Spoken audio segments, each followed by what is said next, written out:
안녕하세요. 사연에 빠지다의 DJ 민영입니다. 오늘 사연 피가 거꾸로 솟는 사연인데요. 오늘도 두 개의 사연 준비되어 있으니 끝까지 들어주세요. 여러분의 좋아요와 구독도 큰 힘이 되니 꾹꾹 눌러주시고요. 그럼 오늘의 사연 함께 시작해 볼게요. 안녕하세요. 저는 경남에 사는 40대 남자입니다. 사실은 요 근래 소중한 사람에게 배신을 당하는 엄청난 일을 겪어서 멘탈이 많이 부서진 상태인데요. 사실은 지금도 쓰면서 마음이 가라앉지 않아 배신감에 부들부들 떨고 있습니다. 그럼에도 제 자신을 일으켜 세우기 위해 어떻게든 살아보기 위해 이곳저곳 하소연을 하며 마음을 풀어내고 있는 중이고요.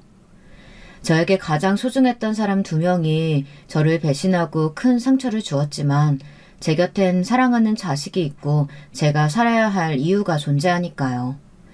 혹시 이 이야기를 들으시고 저보다 먼저 이런 일을 겪으신 인생 선배님이 있으시다면 조언 한마디씩 부탁드리겠습니다. 그럼 어떤 일인지 말씀드려 볼게요.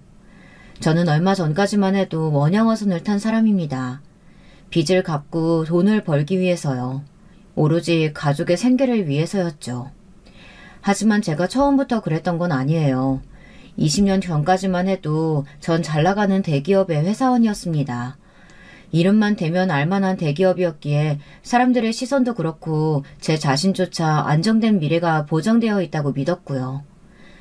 그런데 어느 날 사건이 일어났습니다. 커피를 마시며 담배를 피우는 시간에 제 회사 선배가 저를 잠깐 부르더니 그러는 겁니다. 진우씨, 월급쟁이 생활 지겹지 않아? 난 지겹다 솔직히. 맨날 상사한테 까이는 것도 싫고. 특히 이 부장 저 자식은 나를 지 쫄다고 마냥 커피 타와라 뭐야라 막대하는데 자존감이 뚝뚝 떨어진다니까.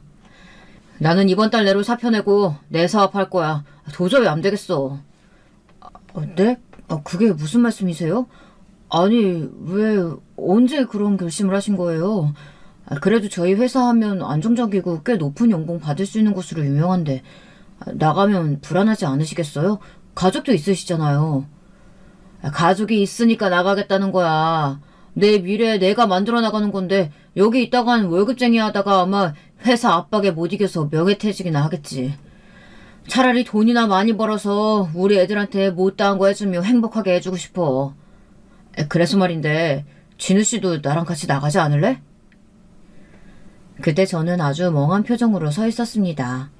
왜냐하면 당시 20대에 창창했던 제가 생각하기에는 회사는 힘들고 고되지만 안정성이 보장되어 있는 곳이었고 여길 떠나면 절대 안 된다는 강박관념을 가지고 있었거든요. 거기다 힘겹게 들어온 직장인이 아무리 힘들더라도 붙잡고 있어야 한다고 생각하고 있었어요. 그런데 저보다 2년 먼저 들어온 입사 선배가 그렇게 말을 하니 마음이 묘하더라고요. 나중에 정말로 그 선배가 사표를 던지고 나갈 때까지도 안정된 미래를 버리고 설마 그런 선택을 할까 싶었답니다. 하지만 그 선배는 진짜 자기 사업을 하겠다며 보너스도 거부한 채 회사를 나갔고 저는 한 번 더 놀랐죠. 저는 후에도 선배의 행방이 참 궁금했습니다.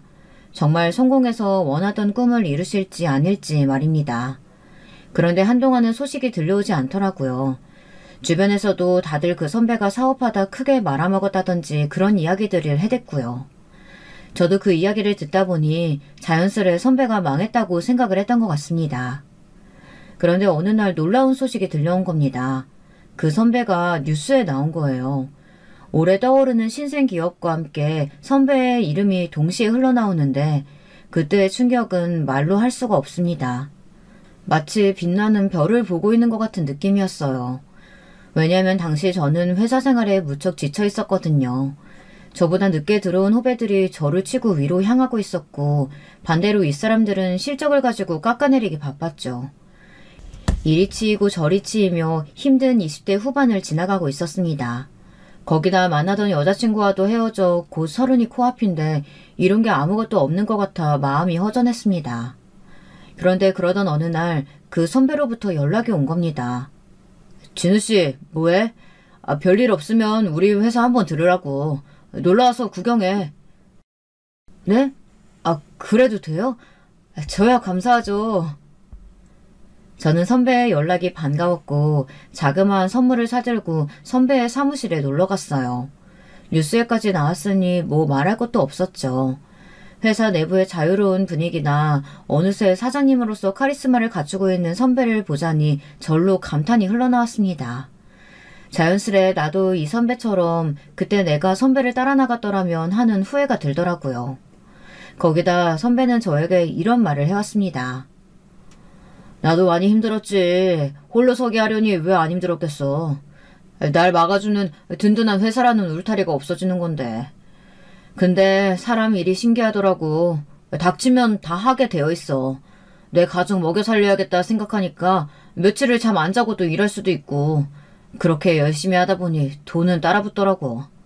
참, 나도 내 회사가 이렇게까지 클 줄은 몰랐는데 되돌아보면 신기해. 그러게요, 선배. 진짜 대단하세요. 전 뉴스에서 선배 이름하고 얼굴 보고 정말 깜짝 놀랐어요. 밥 먹고 있는 중이었는데 밥알을 내뿜었다니까요. 너무 놀라서요. 하여튼 대단하세요. 저는 진심으로 그 선배가 부러웠습니다. 토끼 같은 자식들에 이젠 사모님이 된 와이프까지 저와 나이 차이도 별로 나지 않는 데 비해 모든 것을 갖춘 느낌이었죠. 그러던 중 제안을 받은 것이었어요. 선배가 먼저 자기 회사에서 일을 해보지 않겠느냐고 권한 것이었습니다. 그리고 여기서 일을 배워 저만의 회사를 해보라고 창업을 권한 것이죠. 보통의 경우 이런 일이 잘 없잖아요. 그런데 선배는 반대로 직원들이 창업을 한다고 하면 막지 않고 외려 격려한다고 하시더라고요. 저 역시 회사에서 이리 치이고 저리 치이는 이야기를 했더니 제 처지가 안타까워 보였는지 그런 제안을 해주시더라고요. 정말요? 그럼 저야 좋죠. 네, 저 일해보고 싶어요. 저는 단숨에 승낙했습니다. 그리고 그 후 일을 배워 사업시장으로 뛰어들었어요. 제가 뛰어든 분야는 게임 분야였는데요. 개발자였던 제게 익숙한 사업시장이기도 했고 워낙에 게임 산업에 관심이 많아 정보를 찾아보고 있었기에 선택한 시장이었어요. 선배도 이 분야에 이미 몇몇의 인맥을 가지고 있어 저를 도와주겠다고 했고요. 조건 없이 저를 도와주시다니 너무 감사해요, 형님. 형님이라고 불러도 되죠? 그럼 당연하지.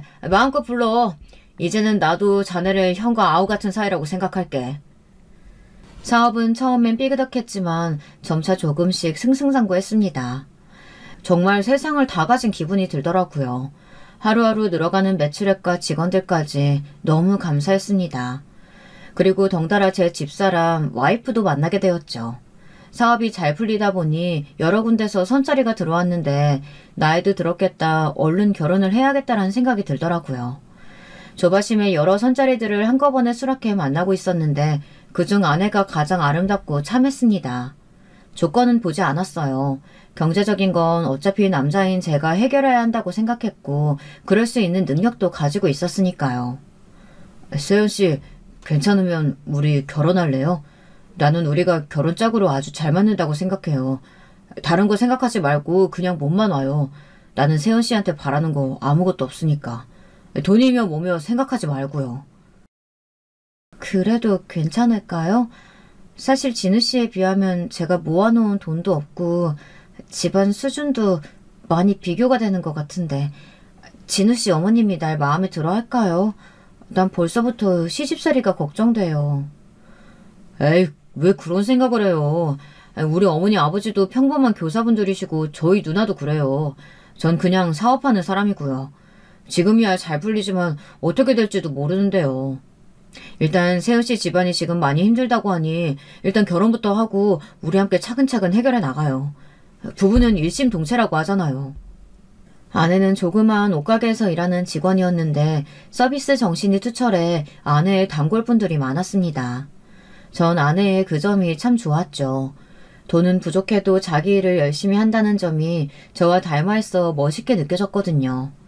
게다가 아내는 저희 어머니 친구의 조카분이었는데 친구분이 어머니께 하도 아내 칭찬을 많이 해서 어머니 역시 아내를 이미 좋게 보고 있었습니다. 그런데 하나 걸리는 게 있다면 바로 경제적인 문제였습니다. 아내 집안에 돈이 없었거든요. 장인어른이 도박에 빠져서 집 한 채를 이미 날려드셨고 장모님이 그로 인해 마음고생이 아주 심해 우울증에 걸리실 정도였다고 들었어요. 아내 역시 장인어른 때문에 어린 시절부터 힘든 환경에서 자라야 했고요. 저는 그런 아내가 가엾고 안쓰러웠어요. 사랑하는 사람이 힘들다는데 어떻게 측은시심이 없을 수 있겠어요. 그때 전 아내가 평생을 저와 함께할 사람이라고 생각했기 때문에 저와 결혼한다면 행복한 인생만 살게 해주고 싶었고 묘하게 그늘져 있는 표정도 완전히 바꾸어주고 싶었죠. 그래서 결혼 비용을 한 푼도 들고 오지 못해 결혼을 못하겠다는 아내를 억지로 설득해서 결혼식장에 들어섰습니다. 물론 장모님은 처음에 이런 저를 보고 너무 고맙다고 저를 최고의 손님이라고 말씀하셨습니다. 첫인사를 갈 때에도 거의 임금님 밥상을 준비해 맞아주신 것도 모자라 상견례 자리에서도 저에 대한 칭찬을 아끼지 않으셨죠. 내가 이런 삶이 맞이하게 될 줄은 정말 상상도 못했는데 너무 참하고 바르네요.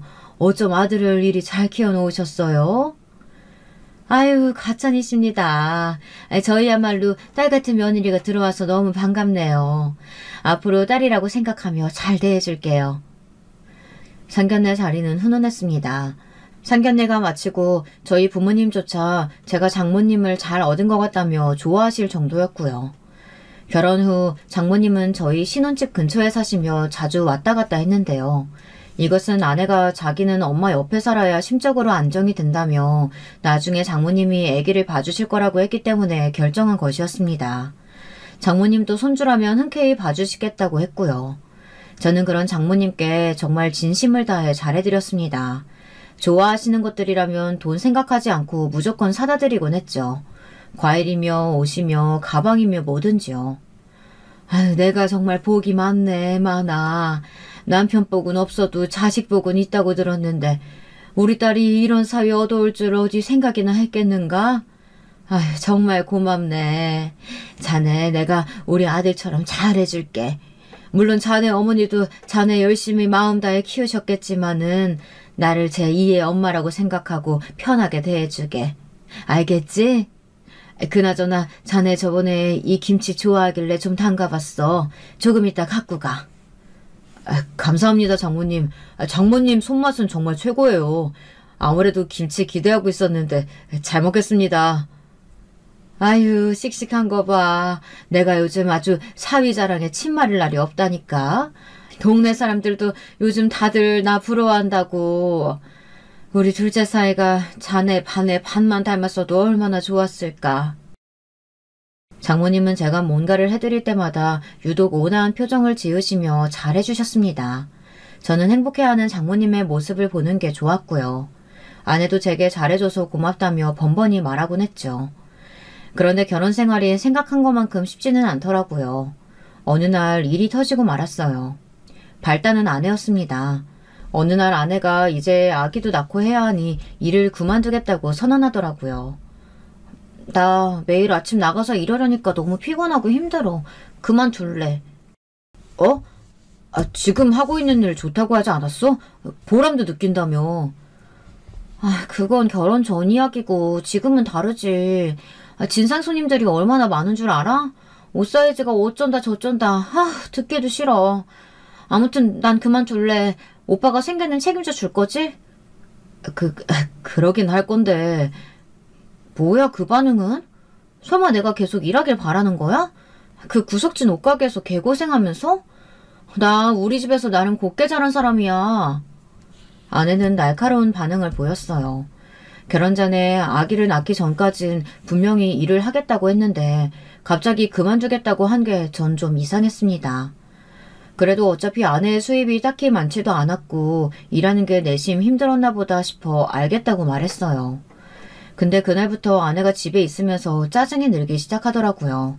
아내는 얼른 아기를 갖고 싶어 했는데 제가 노력을 해주지 않는다며 화를 냈죠. 저는 제 회사 직원들도 챙겨야 하고 가끔은 일하느라 힘들고 지친 날도 있었는데 아내는 매일마다 일찍 들어오라고 성화를 부려댔습니다. 그에 저도 사람이니 점점 스트레스를 받기 시작했어요. 그리고 그게 어느 날 크게 부부싸움으로 커지고 말았습니다. 여보, 나 노력하고 있는 거야. 이번에도 미팅이 3개는 잡혔는데 당신이 일찍 들어오라고 해서 미팅 취소하고 주말 근무도 뺐다고. 도대체 뭘 어떻게 더 노력하라는 거야? 당신, 나랑 보내는 시간이 너무 짧잖아. 당신 나한테 마음 식은 건데 뭔데? 나는 정말 섭섭하고 서운해. 연애할 때만 해도 하늘에 별도 따다주겠다던 사람이 결혼하니까 변한 거야, 뭐야? 말해봐. 대답해보라고. 나 말고 딴 여자 있는 거지. 그런 거지. 아니, 내가 뭘 변했다는 거야. 난 똑같아. 자기한테 더 잘해주면 잘해줬지 못해주는 거 없다고. 하다못해 장모님한테까지 잘하잖아. 저번에 당신이 장모님 명품백 사드리고 싶다고 해서 내가 백도 사드리고 건강 영양제도 챙겨드리고. 아니, 여기서 뭘 더 어떻게 해야 하던 건데. 저는 그때 짜증이 머리 끝까지 솟아있었습니다. 저는 이해할 수 없었습니다.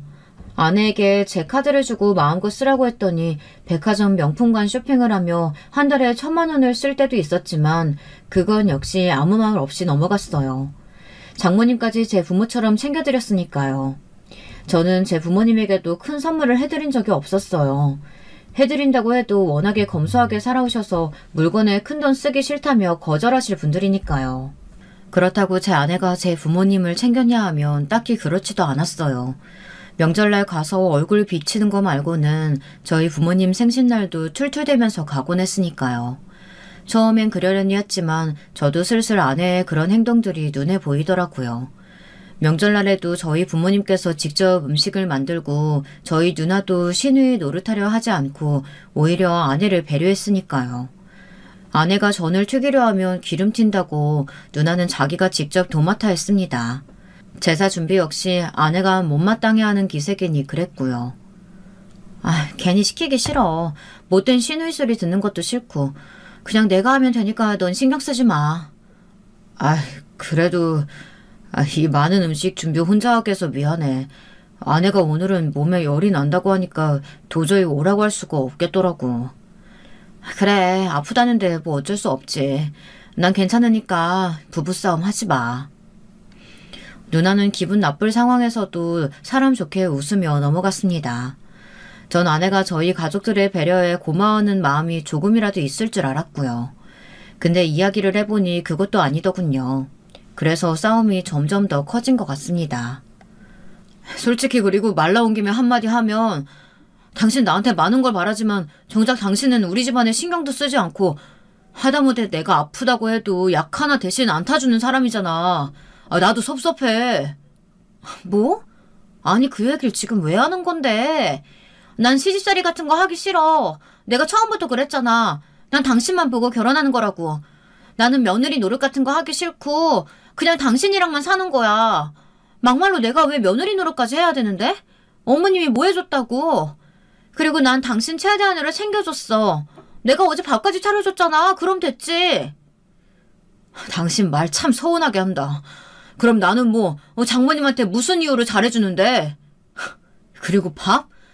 당신 늘 밥은 밖에서 먹고 들어오라고 했잖아. 나 집에서 밥 먹은 적도 몇 번 없었어. 알아? 얘기가 왜 그리로 올라가? 나는 지금 당신이 변했다는 이야기를 하는 거야. 예전에 알던 당신이 아니라고. 아내는 정말 철없는 아이 같았습니다. 자기 입장과 감정밖에 생각 못하는 어린아이 같았죠. 그저 제가 자기에게 관심이 없어졌다느니 사랑이 식었다느니 그런 말들만 내뱉었습니다. 당신한테 솔직히 실망이다. 나는 당신이 우리 가족을 조금이라도 생각하고 날 인간으로서 배려해줄 줄 알았는데 지금까지 나만 그랬던 것 같네. 나만 호구된 것 같아. 나야말로 어이없어. 내가 할 소리 왜 당신이 하는 건데? 아내는 제가 그렇게 말하니 그럼 이혼을 하겠다는 극단적인 말과 함께 짐을 싸 친정으로 나가버리더라고요. 갑작스레 벌어진 상황에 어처구니가 없었습니다. 부부가 싸움을 할 순 있어도 이혼 얘기를 꺼내거나 갑자기 짐을 싸 나가버리는 건 해선 안 될 행동이라고 생각했거든요. 제가 딱히 잘못한 것도 아니고요. 근데 지금 돌이켜보면 이때부터 저희 사이가 이상한 방향으로 어긋나기 시작했던 것 같아요. 아내가 그저 자기 마음대로 행동하고 제가 가스라이팅 당하는 방식으로 아내에게 져주게 된 것이죠. 아내는 친정집으로 간 이후 며칠간 돌아오지 않았습니다. 아마 제가 직접 오기를 바랬던 것 같아요. 연락 없이 친정에 가 있더니 이혼하자는 말만 뚝 전해오더라고요.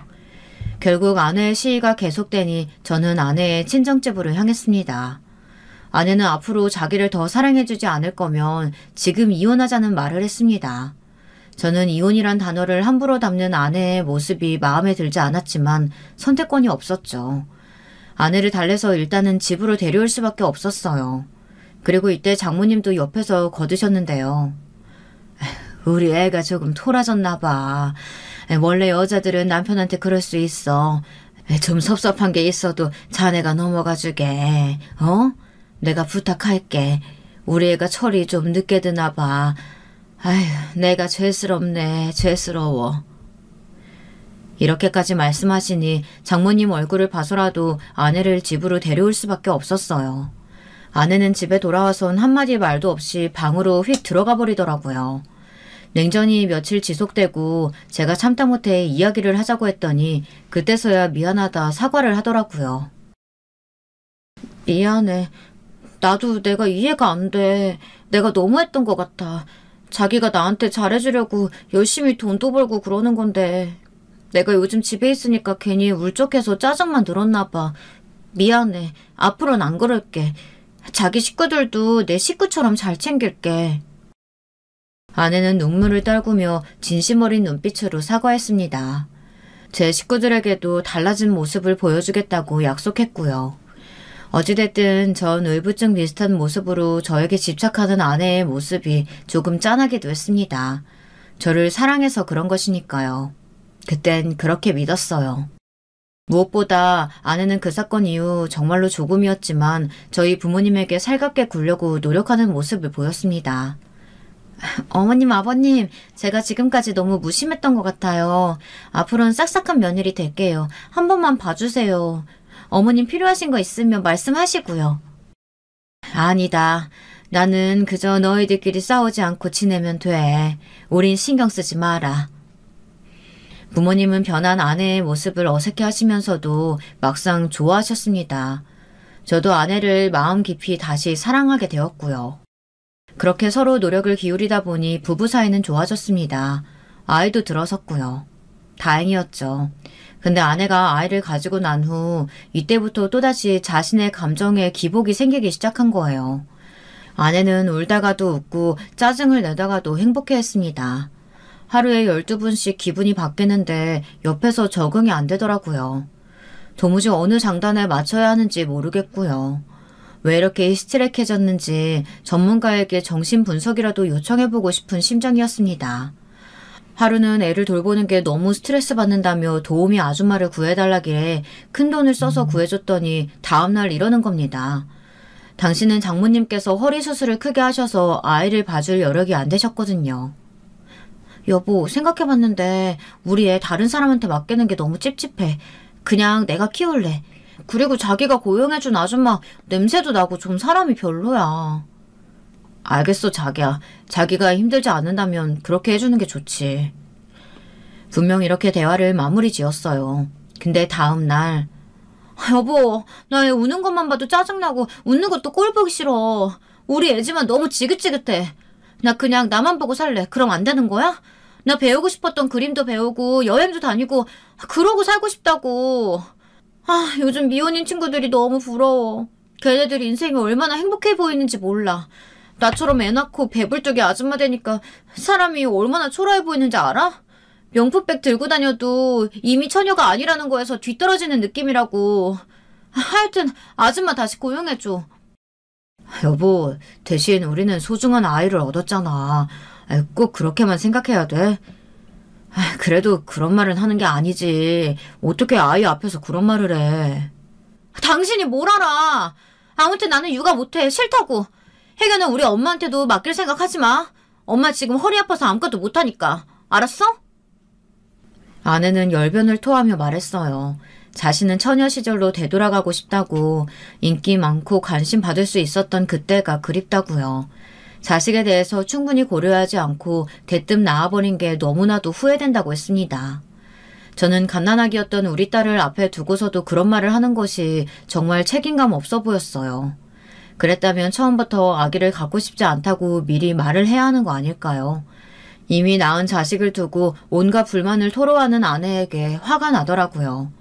제 주변 여자 직원들만 봐도 자기 자식이라면 이뻐 죽으려고 하는데 제 아내만 남달랐으니까요. 저는 점점 아내에게 지쳐갔습니다. 그리고 아내도 이것을 눈치채고선 더 바가지를 긁기 시작했죠. 그런데 여기서 장모님까지 가세할 줄은 몰랐습니다. 아내는 자신이 배우고 싶은 일, 갖고 싶은 물건은 돈을 아끼지 않았어요. 뭐든 가지려 했습니다.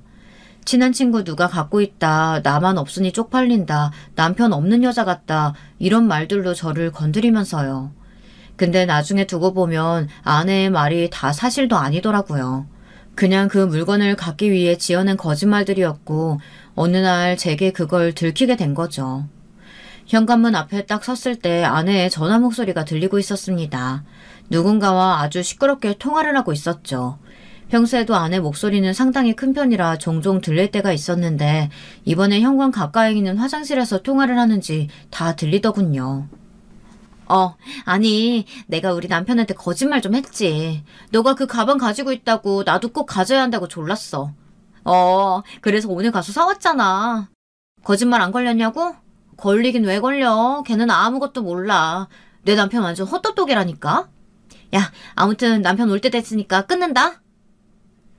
저는 그 당시 잘 되던 사업이 조금씩 기울어가고 있었습니다. 사람이 돈을 버는 건 한순간이지만 잃는 것도 한순간이더라고요. 경쟁 업체들이 늘어나고 투자금이 회수되자 사업이 빠르게 기울어져가는 행세에 나가는 지출이 무척 큰 부담이 되고 있었죠. 그런데 그날 아내의 통화 내용과 함께 사들여온 쇼핑백과 영수증을 보니 머리가 어지러운 겁니다. 솔직한 말로 너무 화가 났죠. 거기다 아내는 자기 자식에게조차 관심이 없는 건지 엄마들끼리의 모임이나 이런 곳에 가서 정보를 얻을 생각도 하지 않았고요. 그 흔한 교육도 시키려고 하지 않았어요. 들어가자마자 버럭 소리를 지르고 말았습니다. 아니 여보, 이럴 수 있어? 지금 당신이 사치한 돈이 얼마나인지 알아? 자그마치 500만 원이야. 한 달에 500씩 펑펑 옷값으로 쓰고 다니면 도대체 내가 돈 번 게 뭐가 돼? 거기다 거짓말까지 나하고. 나 통화 내용 다 들었어. 남편 뒷담화하면 좋아? 아니 나는 심지어 우리 애 교육비를 쓴 건 하나도 없지. 당신이 아무리 우리 딸한테 애착이 없어도 그렇지 이건 아니잖아. 저는 쌓인 게 많았던 것 같아요. 아내에게 버럭 화를 내며 쌓인 걸 다 풀어내었죠. 근데 아내는 더 하더라고요. 뭐? 보자 하니까 당신 말이 너무 심한 거 아니야? 지금 나랑 장난해? 내가 사치한다고? 기막혀라. 누가 사치를 해 사치라길. 당신 지금 나 얕보는 거지? 내가 시집 올 때 아무것도 안 해오고 거기다 집에서 애나 낳고 사는 여자라고 그런 거라고 업신여기는 거지? 난 이거 그냥 안 넘어갈 거야. 우리 엄마한테 말할 거라고. 기다려. 그러더니 아내는 전화를 걸었습니다. 장모님에게요. 엄마, 나 너무 서러워. 그 사람이 더 이상 날 사랑하지 않는 것 같아. 나 무시하고 구박하는데 돈 갖다 이러니까 얼마나 사람이 쪼잔스러운지 몰라. 나 이렇게 살 바엔 그냥 죽을래. 죽는 게 낫겠어. 남편도 애도 다 꼴도 보기 싫다고. 아내의 말을 듣고 장모님은 저희 집으로 친히 납셨습니다. 저는 이때까지만 해도 장모님이 제 편을 들어주실 줄 알았어요. 그런데 장모님은 잔뜩 화가 난 표정으로 저를 노려보시더라고요. 그러면서 저의 가장 아픈 부분을 건드리기 시작했습니다. 자네, 요즘 사업 잘 안 돼가고 있다고 하던데 아무리 사람이 예민하다고 해도 말이야 이런 식으로 자기 마누라 기죽이는 법이 어딨단 말인가? 내 딸 내가 애지중지 품 안에 넣고 키운 자식이야. 자네같이 망해가는 사업가한테 보내려고 키운 딸 아니라고. 내가 앞으로 두고 볼 테지만 한 번만 더 이런 일로 우리 애한테 눈치 줬다간 봐. 나도 가만히 있지 않을 테니까. 알겠나? 저는 이 순간 느꼈습니다. 아, 내 사업이 망하면 이 사람들은 나를 인간 취급도 하지 않겠구나. 그리고 그 예감은 적중했어요. 제 사업이 점점 더 기울어져 이젠 누군가에게 돈을 빌리지 않으면 안 될 위기에 처하자 아내도 장모님도 저를 인간 이하로 대접하더라고요. 저는 먼저 이런 상황을 만들게 되어 죄송하다며 다시 집안을 일으켜 세우겠다고 말씀드렸어요. 그런데 돌아오는 건 차디찬 반응과 아내의 신경질적인 반응이었죠. 작은 집으로 옮겨간 후 아내는 짜증이 더 빈번해졌고 우리 딸은 엄마의 짜증 속에서 무척 힘들어했습니다. 제가 딸에게 너무 미안해 딸을 보면 눈물이 앞을 가릴 정도였어요. 그러던 어느 날 다시 한번 저희 부부 사이에 위기가 찾아왔는데요. 저의 중마고우였던 친구가 저를 보기 위해 서울로 올라온다고 하는 겁니다. 중마고우 친구는 말 그대로 어렸을 때부터 무척 친하게 지냈던 친구였어요. 옆집에 사는 친구였는데 부모님들끼리 친하다 보니 어느새 학교도 학원도 같이 다니는 사이가 되어 있더라고요. 어린 시절 희노애락을 함께 나눈 친구라 그런지 사회에서 만난 친구들보다 그 친구를 향한 마음도 더 애틋했습니다. 제 결혼식에 와서도 넉넉지 않은 형편에 가장 큰 축의금을 해줄 만큼 저에게 잘해주는 친구이기도 했고요. 너 요즘 사업 안 돼서 힘들다며? 내가 위로주라도 한 잔 사줄게. 술 먹자. 그래 창기야, 고맙다. 친구는 제게 위로주를 사주겠다고 했고 저는 단둘이 만나 허심탄회한 이야기를 나누고 싶었습니다. 친구는 저의 성장 과정을 다 지켜본 만큼 각별하고 애틋한 친구였거든요. 사람을 원체 잘 믿지 못하는 저였지만 그럼에도 그 친구만큼은 신뢰할 수 있었습니다. 근데 친구가 서울로 올라온 날 갑자기 아내가 이것저것 옷을 입어보더니 자기도 같이 만나자는 겁니다. 당신까지 굳이? 나 혼자 만나도 되는데. 나도 당신 친구 궁금해. 당신이 중마고우라고 하도 말해서 만나보고 싶었단 말이야. 못 본 지도 오래됐고. 나도 오랜만에 외출하고 싶으니까 같이 나갈래. 그래, 그럼 알겠어. 아내의 제안을 거절하기 애매해 친구에게 양해를 구했는데 친구가 괜찮다고 하더라고요. 그렇게 저희는 대게집으로 향했는데 친구는 아내를 보자마자 칭찬 세례부터 했습니다. 이 친구 특징이 원래 사람 처음 만나면 어색한 분위기를 풀 겸 기분 좋게 칭찬해주는 것부터 시작하거든요. 근데 아내의 반응이 참 묘했습니다. 친구를 지나치게 신경 쓰는 눈치였달까요? 말은 들었는데 진짜 미인이시네요. 멀리서 보는 거랑은 또 다르네요. 몇 년이 흐르는데도 미모는 여전하세요. 무슨 그런 말을. 그래봤자 애엄마인걸요. 창기 씨도 잘생기셨어요. 그나저나 창기 씨는 결혼 안 하세요? 집에서 결혼 안팎 안 해요?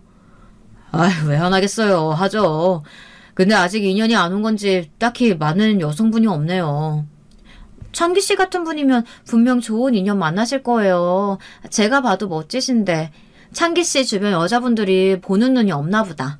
아마 제가 이보다 창기 씨를 먼저 만났다면 확 낚아채 갔을걸요? 술이 너무 과하게 들어간 걸까요? 아내의 발언 수위는 아슬아슬했습니다. 자꾸 저를 만나기 전 제 친구를 먼저 만났더라면 자기가 먼저 대시를 해봤겠다고 하더라고요. 여러 번 이런 말이 나오니 친구도 부담스러웠는지 제 눈치를 살피고 저도 기분이 안 좋을 수밖에 없었죠. 나중에 차에 타 집으로 가는 길에 아까 왜 그런 말을 했는지 물어봤어요. 그러니 아내는 별 뜻 없이 한 말이라고 하더군요. 이때부터 아내는 조금 이상했습니다. 다시 처녀 시절이 그립다며 하다못해 단골 카페 사장이 남자라면 남자란 이유 하나만으로 어딘지 수위가 아슬아슬한 대화를 하곤 했어요. 중마고우인 제 친구뿐만이 아니라 그 누구를 만나도요. 그러니 제 입장에서는 아내가 조금 불안할 수밖에 없었죠. 가뜩이나 사업도 잘 되지 않아 마음이 착잡한데 심사가 뒤틀리는 기분이었습니다. 하지만 제가 이 부분을 이야기하면 아내는 외려 제가 을처증이라며 저를 이상한 사람으로 몰아가곤 했습니다. 아니, 당신은 당신 친구도 못 믿는 거야? 창기 씨랑 당신 엄청 친하다며. 어렸을 때부터 친한 사이면 믿고 의지하는 사이 아니야? 어떻게 그런 의심을 할 수가 있어? 아니, 나는 그게 아니고. 됐어. 정말 쫑생이 같아가지고. 그거 을처증이야. 결혼한 남자들 중에 을처증 걸리는 사람 있다고 하더니 당신 설마. 난 다른 건 몰라도 을처증 있는 남자는 싫어. 어떻게 그런 더러운 생각을 해? 아내가 딱 이렇게 선을 그어버리면 저는 부부싸움을 만들기 싫어 그만두었습니다. 자신이 그 정도로 결백하다는데 안 믿어주기도 그랬거든요. 물론 아내는 그 이후로도 제 중마고우 친구만 만나면 묘한 분위기를 풍겼어요. 제가 그러지 말라고 강력하게 말했을 때쯤에야 그만두었고요. 저는 이때만 해도 이것이 나중에 일어날 인생의 커다란 사건의 단초가 될지는 꿈에도 몰랐습니다. 그저 아내를 조금 단속해야겠다 이 정도의 생각만 가지고 있었죠. 그러던 어느 날 커다란 사건이 생겼습니다. 회사가 아예 망하고 만 것이었네요. 아내는 제가 망하고 난 후부터 아예 저를 쳐다도 보지 않았네요. 자신의 처지가 저 때문에 망가진 거라며 저를 원망하고 탓했습니다. 장모님 역시 마찬가지였어요. 어느 명절날은 대놓고 제게 모욕을 주기도 했습니다. 자네, 이 정도면 원양어선이라도 타서 돈이라도 많이 벌어야 하는 거 아니야? 우리 딸은 언제까지 저런 쥐구멍만한 집에 살게 할 건가? 응? 엄마, 말해 뭐해. 내가 눈치 안 줬는 줄 알아? 이는 아직 착각 속에 빠져 살아. 아직도 지가 뭐라도 되는 줄 안다고. 회사 일으키는 게 뭐 쉬운 일인 줄 아나? 가서 노가다나 뛰어다녀. 아유, 그만들 하세요. 형부가 너무 가엾다. 하다못해 나중엔 처제가 말릴 정도로 아내와 장모님의 공격은 매서웠습니다. 장모님은 자신이 받은 건 싹 다 잊어버린 듯 했습니다. 제가 잘 나갔던 시절 장모님에게 드렸던 선물만 생각해도 억대일 텐데 그것들은 전부 없었던 일 취급하시더라고요. 그러면서 제게 자네 만나지만 않았으면 내 인생도 우리 딸 인생도 활짝 피었을 텐데 내가 대체 말년에 이게 뭔 일인가 싶다니까. 요즘은 하늘 보고 원망이라도 쏟아내고 싶다고. 이렇게 말하며 혀를 차시더군요. 그때는 너무 서러워서 집으로 돌아오는 길 저도 모르게 엉엉 울고 말았습니다. 그리고 전 슬슬 그제야 아내와 이혼을 생각하게 되었습니다.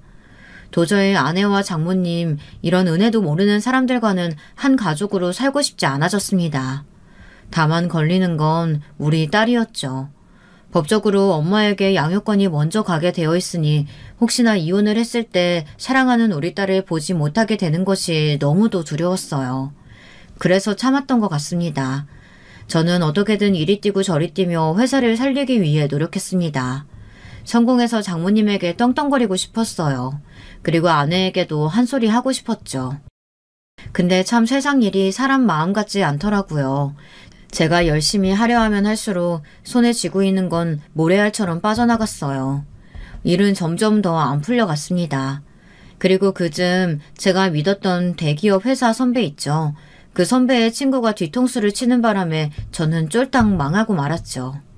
그러니까 그야말로 순식간에 나앉은 형편이 된 겁니다.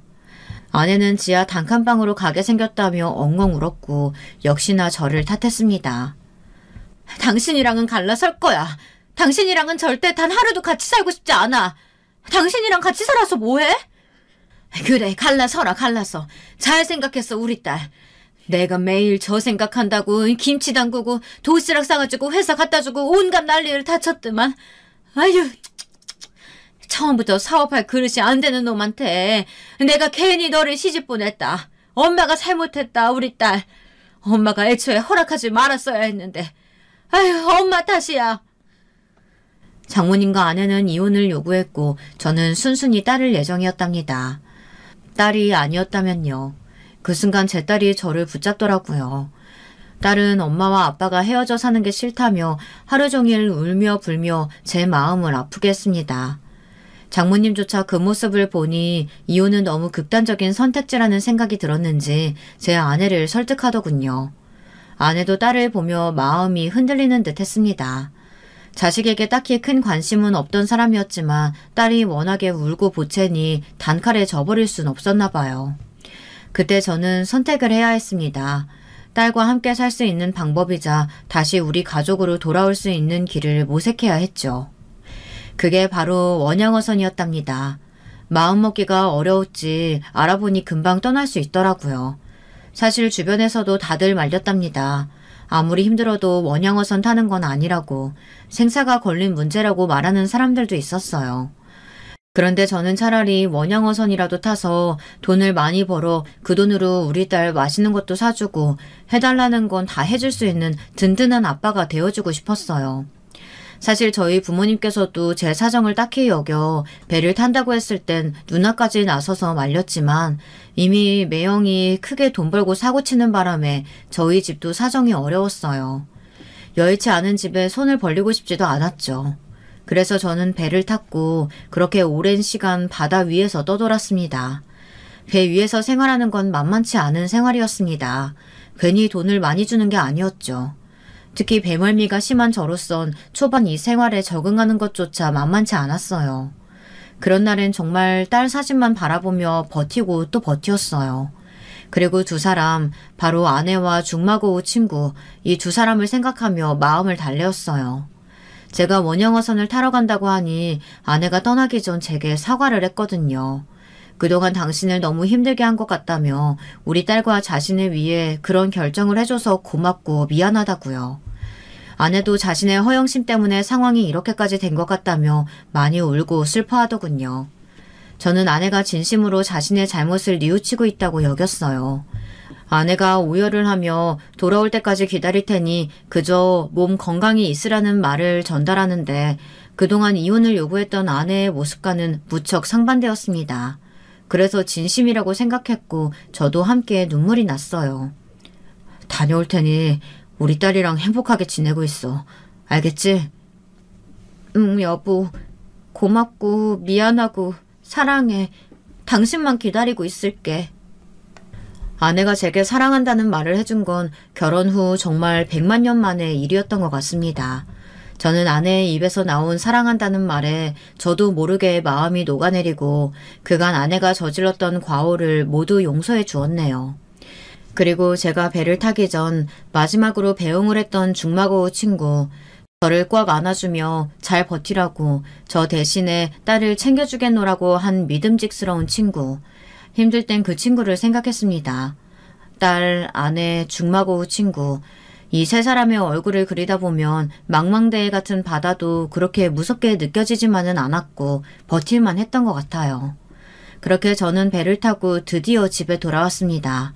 끔찍했다면 끔찍한 생활이었지만 막상 항구 땅에 발을 딛고 집으로 돌아가는 길, 발걸음은 어딘지 모르게 가벼웠고 얼른 가족을 만날 생각에 설레기도 했습니다.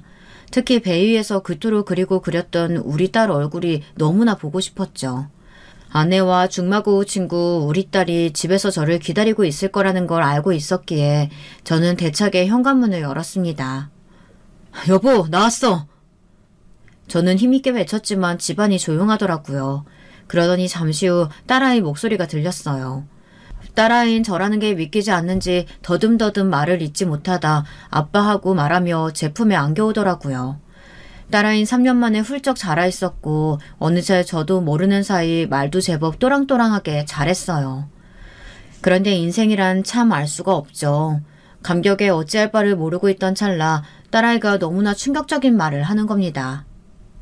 아빠 드디어 왔네. 그러면 나 이제 아빠 2명 생긴 거다. 그치? 그게 무슨 소리야?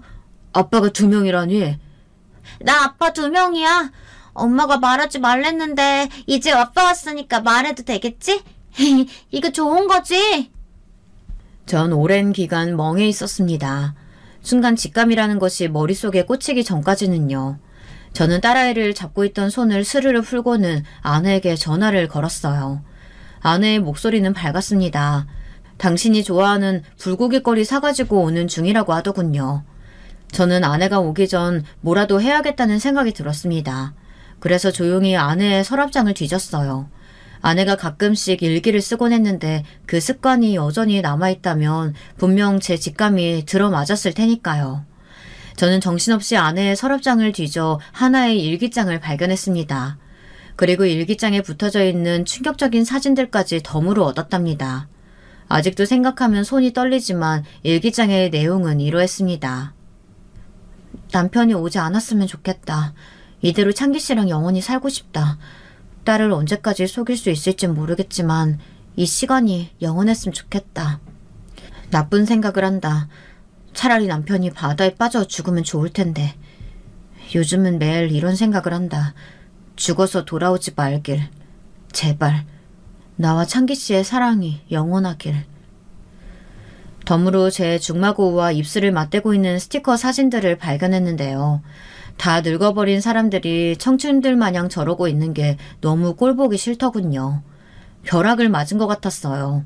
제가 얼마나 어리석었는지 3년 동안 내가 죽길 바랬던 사람에게 도대체 나는 무엇을 꿈꾸고 바라고 있었던 건지 깊은 배신감과 함께 분노가 치밀어 올랐습니다. 저는 간신히 이성의 힘을 끌어모아 차분히 핸드폰을 들었습니다. 아내가 오기 전 일을 끝내야 했으니까요. 친구에게 먼저 전화를 걸었더니 친구는 이런 말을 하더군요. 아, 그래. 내가 오늘 너희 집으로 간다고 했는데 까먹고 있었다. 아, 이런 미안. 아, 요즘 일이 바쁘다 보니. 아, 그래도 술 한잔 사야지. 오늘 저녁 너네 집으로 넘어갈게. 재수 씨랑 다 같이 회포 풀자. 그동안 고생 많았다, 친구야. 저는 친구라는 그 단어가 너무나 징그러웠고 회피하기 위해 간신히 전화를 끊어버렸습니다. 그리고 마침 아내가 들어왔는데 아내는 반가운 척 연기를 하더군요. 그날 다 같이 가진 술자리에서 두 사람은 저 몰래 계속해서 은근한 눈짓을 주고받았습니다. 제가 회장실에 갔다 오면 꼭 붙어있다 제가 나타나면 바퀴벌레처럼 후다닥 흩어졌죠. 저는 안 보는 척 다 녹음하고 영상으로 남기고 있었습니다. 저는 두 사람이 떠나고 난 후 조용히 예전 제게 사업을 해보라고 권했던 저의 롤모델이었던 회사 선배에게 전화를 걸었죠. 선배, 할 말이 있는데 저 좀 도와주실 수 있으세요? 제 상황을 설명드렸더니 선배는 아무래도 자기 친구가 예상치 않게 뒤통수를 쳐 사업이 어려워졌다는 이야기 들었다며 도와주겠다고 말했습니다. 그래, 일단 변호사부터 제일 좋은 변호사로 선임해줄게. 네, 그리고 하나만 더 부탁드릴게요. 제 친구놈 잘라주세요. 꼭. 그날 친구가 온 날 술을 마시며 이야기를 나눴는데 놀랍게도 친구놈이 선배네 회사를 다닌다고 하더라고요. 제가 예전에 친구놈을 선배에게 소개시켜준 적이 있었는데 제가 배를 탄 사이 그 인연이 다 회사에 임원으로 한 자리 하고 있던 모양이었습니다. 저는 친구의 요란한 말솜씨를 잘 알고 있었습니다. 그 현란한 말로 먼 사람의 눈을 속일 수 있을진 모르겠지만 제 눈은 아니었어요. 제 말에 선배는 노했고 곧바로 조치를 취하겠다고 했어요. 저는 그렇게 선배의 도움을 받아 중마고운 놈을 자리에서 끌어내리고 아내에게도 이혼 서류를 내밀었습니다. 딸의 양육권도 뺏어올 거란 말과 함께 던지었고요. 아내는 말 그대로 코웃음을 치더라고요. 당신이 무슨 돈이 있다고? 아니 내가 무슨 죄를 저질렀다고 우리가 왜 이혼을 해야 되는데? 좋으나 싫으나 애가 있으면 같이 살아야지. 당신 아빠 맞아? 아내는 책임감이 없다며 저를 맹목적으로 비난했습니다. 하지만 저는 그게 아내가 저에게 위자료를 주기 싫어 그런다는 걸 잘 알고 있었습니다. 제 앞으로 떨어질 돈 때문에 원양어선을 타러 가는 제게 거짓으로 용서를 구한 것처럼 지금 역시 아이 핑계를 대지만 사실은 모든 것이 돈 때문이었죠. 저는 뼛속까지 더럽고 추악한 이 여자와 단 1분 1초도 함께 있고 싶지 않았어요. 우리 딸을 이런 공간 속에 놓고 싶지도 않았고요. 그래서 아내를 뒤로 한 채 딸을 안아들고 부모님 집으로 갔습니다. 다행히 저의 복수는 성공으로 끝났습니다. 선배가 저를 적극적으로 도와준 덕에 그 친구놈은 개망신을 당하며 회사에서 잘렸다고 들었고 아내 역시 딸을 빼앗겼으니까요. 너무 가슴 아픈 사실인데 딸은 제가 없던 3년 동안 거의 방치되다시피 키워졌더라고요. 받아야 할 교육도 제대로 못 받고 밥도 제대로 못 먹는 채 말입니다. 정말 너무하지 않습니까? 저는 피가 거꾸로 솟는 줄 알았네요. 딸의 입에서 더듬더듬 그간 어찌 살아왔는지 듣는데 그 해맑은 얼굴을 보며 눈물을 줄줄 흘렸답니다. 이후 아내는 형벌감이었지만 워낙에 우리나라 법이 솜방망이 쳐버린지라 무거운 벌까진 받지 못했어요. 가벼운 벌금형으로 끝났고 대신 큰 위자료를 물게 되었죠. 아마도 저는 우리 딸이 크고 난 후 진짜 벌을 내려줄 거라 생각합니다. 아내가 받아야 할 진짜 벌은 아직 받지 못했다고 생각해요. 딸도 크면 자신이 어떻게 자라왔는지 궁금할 테고 저는 솔직히 말해줄 생각입니다. 아마 딸도 기억하고 있겠죠. 가슴은 너무 아프지만 지금도 그 두 년놈들만 생각하면 갈갈이 찢어 죽이고 싶은 심정이지만 오늘도 부처의 마음으로 참습니다. 나쁜 일을 저지른 것들은 인과응보로 똑같이 당할 거라는 암시를 스스로에게 걸면서요. 여러분, 두 번째 사연 시작하기 전에 좋아요, 구독 꼭 눌러주실 거죠? 그럼 두 번째 사연 바로 시작합니다. 안녕하세요. 저는 서울에서 두 아들과 남편과 사는 40대 아줌마입니다. 저는 식당을 운영 중인데 평소에 손님이 붐비지 않을 때 유튜브로 사연 듣는 걸 즐겨해요. 하도 들으니 남편도 궁금하다고 옆에서 자기도 일하며 듣는다고 하더라고요. 그렇게 매번 듣기만 하다가 이번에 너무 웃긴 사연이 생겨서 제보하게 됐습니다. 제보하기 전에 우리 직원들에게 말했더니 다들 배꼽 잡고 웃길래 자신감이 생겼어요. 혼자만 알고 있기 아쉬우니 바로 시작해보겠습니다. 저는 태어난 곳은 서울이 아니고 지방에서 태어났어요. 위로 오빠만 셋이고 귀한 막내딸로 태어났습니다. 부모님은 지방에서 식당을 하셨는데 아주 크게 하셔서 지역에서 유명한 곳이고 관광객들에게도 현지인들에게도 인기가 많은 곳이었어요. 저는 그런 부모님 덕분에 어려서부터 돈 걱정은 전혀 하지 않고 자랄 수 있었습니다. 부모님 식당은 갈비를 파는 곳이었는데 덕분에 고기도 질리지 않게 먹었고 그 고기들은 죄다 우리 집 가족을 아주 건강하게 만들어줬어요. 어디 같이 여행을 가면 거기서 우리 가족들을 보고 씨름 선수냐고 묻기도 하고 운동 선수냐는 질문은 안 들어본 가족이 없을 정도입니다. 심지어 운동 선수냐는 질문은 귀엽고 듣기 좋기라도 하지 첫째 오빠는 유독 덩치가 큰데 조폭인 줄 오해를 아주 많이 받고 살아요. 아버지와 첫째 오빠는 똑같이 생겼는데 둘 다 인상도 험악해서 덕분에 식당을 운영하며 한 번도 시비가 걸리거나 술 취한 사람이 난동을 부려도 금세 조용해지고 편안하게 가게를 할 수 있었죠. 어머니는 몸집은 작은데 성격이 장난 아니셔서 우리 집에서 제일 불같은 사람입니다. 제가 갈비 덕분에 유치원을 다닐 때부터 몸집이 오람했는데 게다가 위에 오빠만 셋이니까 성격도 괄괄하고 드셌어요. 우리 집이 겉모습은 다 씨름 선수여도 나름 의리는 제대로 있는 집이라 괴롭힘 당하는 친구들을 다 구해주고 다녔는데 그건 저도 똑같았습니다. 아직도 기억나는 건 초등학교 때 힘없는 친구를 괴롭히던 친구가 있어서 제가 가서 똑같이 때려줬어요. 그랬더니 걔가 여자만 봐줄 줄 아냐고 저에게 발차기를 날렸는데 저도 당하지 않고 똑같이 때리다 둘 다 코피가 나고 부모님도 학교로 오고 난리가 아니었습니다. 그런데 거기서 우리 아버지가 저보고 잘했다고 칭찬해서 선생님들이 아버지를 쫓아냈던 기억이 나요. 그 뒤로 아무도 저를 건들지 않았는데 중학교 때 그런 저를 모르고 괴롭혔던 아이가 있었습니다. 지방이라 대부분 아는 아이고 제가 몸집이 어릴 때부터 크고 오람했고 또 위로 오빠가 셋이나 있으니 대부분은 저를 건들지 않았거든요. 초등학교 때 위에 말했던 일화처럼 남자랑 싸워도 이겼던 저라서 다들 피했는데 그걸 모르던 전학생이 저를 건드렸던 적이 있습니다. 하필 근데 중학생 때라 남자 여자 힘의 차이가 컸고 그 친구도 키가 커서 제가 일방적으로 당했어요.